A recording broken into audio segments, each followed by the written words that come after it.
Good evening, professors. My name is Shell McBoyd, and today I will be talking about neuromarketing and the dynamics that comes with neuromarketing. At least everyone experienced that one commercial that seemed that it was just talking to you. You know, the commercial that just know you so well, know what you like, your desires, what stimulates your mind. Well, we never ever stop to figure about why do we like this commercial so much? Why do we connect with this commercial? In my discussion, I will be talking about the motives of neuroscientists and marketers for using neuromarketing. Then I will talk about the cognitive difference in gender, and finally I will end my presentation with the pros and cons.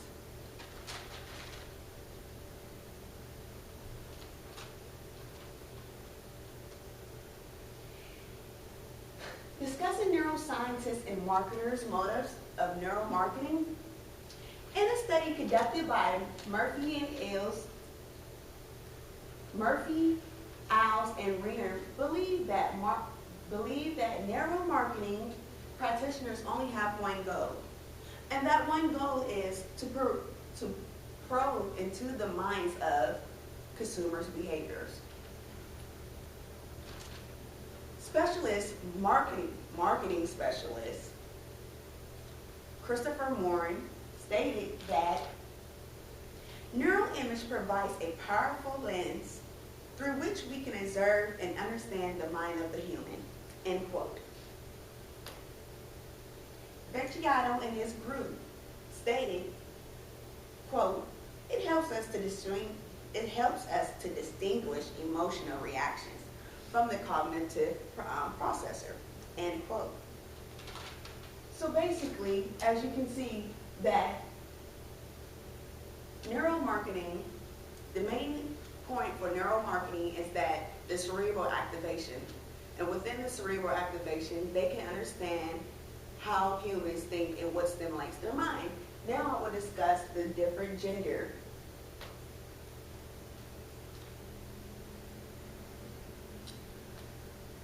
This slide is talking about the gender, the difference in gender, and when it comes to cognitive. Neuroscientists know that it is important to know the gender of their consumers and subjects when it comes to neuromarketing. In a study conducted by Goodwrench, 2014,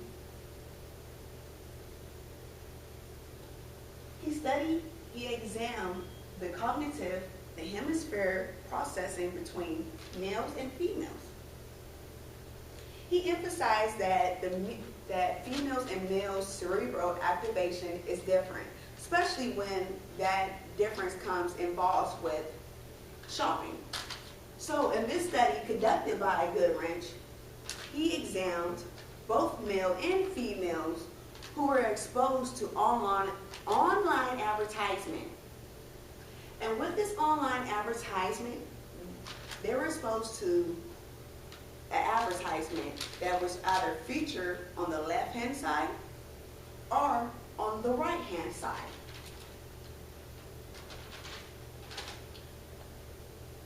In the end of his results that Goodwrench gathered in his data that he collected, he concluded that males prefer leftward advertisement and women prefer the rightward advertisement. Just to inform you, our brains are split up between two hemispheres. You have the right hemisphere and then you have the left hemisphere. You have the right hemisphere and you have the left hemisphere. Your right hemisphere is supposedly, as researchers found out, it's more of the creative, versus the left side of the hemisphere of the brain is more analytical. Another study conducted by Ilsen, Klageman, and so numerous ads that had either stereotypes of man and woman or did not have stereotypes of man and woman. In his study, he found Eisen and Pledgeman and Sobradell found that women prefer stereotypes and non-humorous ads because it gives that sense of that it's really, this is how it's meant to be. Example would be that is that a woman being depicted as the domestic partner of the relationship that's cleaning up versus a male who will be going home and being going to work and being the breadwinner. So those would be considered gender stereotypes, traditional. And another example of the non-humorous, and the humorous ad is that it was funny. So they put the stereotype in an ad that was funny. What he found out, as I stated previously before, that the women prefer non-humorous ads if it will depict stereotypes. For the men, they feel that humor ads was a best fit for stereotypes. So such ads placements and stuff like that when it comes to different genders are vital because you don't want to offend the wrong person or the wrong gender. Now I will discuss the pros and the cons. The advocacy and oppression for neuromarketing practice. The cons, it can be too intrusive. A lot of people believe that neuroscientists are violating the human's brain, and that even that parts that the human is not even aware of, the subconscious part, the subconscious part. So a lot of people don't feel that neuromarketing techniques are good and that it can be just too intrusive. Another con for neuromarketing is that it can be misguiding to consumers. An example of that that I found was conducted by Lindell and Kidd in 2013. They did a research experiment. In this experiment, it was called right brain thinking and right start training. Within this research, they examined both males, females, parents, the students the students was either psychology students or non-psychology students. And of course the parents. So technically it was only 3 groups. With this right brain training and right start training, basically it was just an education plan for children. For the children, and that it was supposed to enhance the learning ability for the children. They found that an image that have a neural content, meaning a brain image or somehow that's related to thinking, if it's an image on there, on a product, that most people are favorably will go to that product thinking that it can influence the way how they think or can influence the way of their education. So what they found was that all 3 groups favored the neural content, even though right brain training and right start training was the exact same thing. Even though the psychology students were kind of skeptical, they still favored the product that had the neural content in it.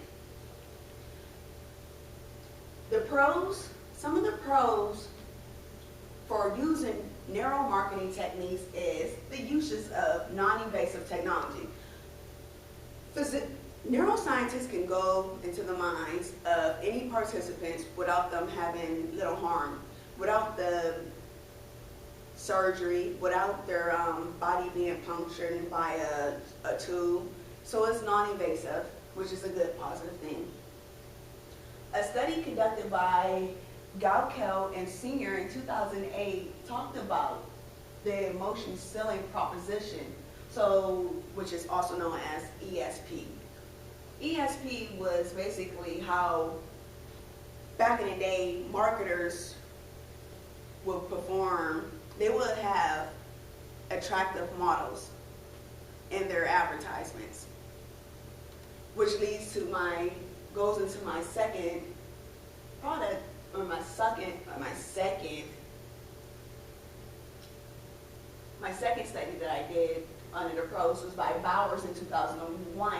It was the influence of the HAMS, which stands for highly attractive models. So basically with them two, their experiments were basically saying that having these people that's highly attractive can create some negativity and psychology disorders within the consumers. So basically, why I consider it to be a pro is because if these studies was not founded, a lot of people would have been depressed by just the package of an image, on the package of a product that resembles somebody. Now, I will sum over.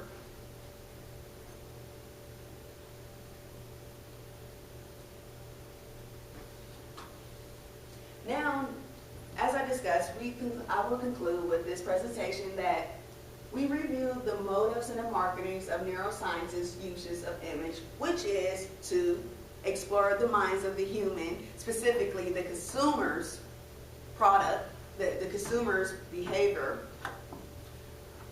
Then we discussed about the difference between genders when it comes to the cognitive processor, and why it's important to know, so they can know which consumer who they're trying to attract and they don't want to disrespect them. And then the pros and cons. Finally, we discussed the pros and cons.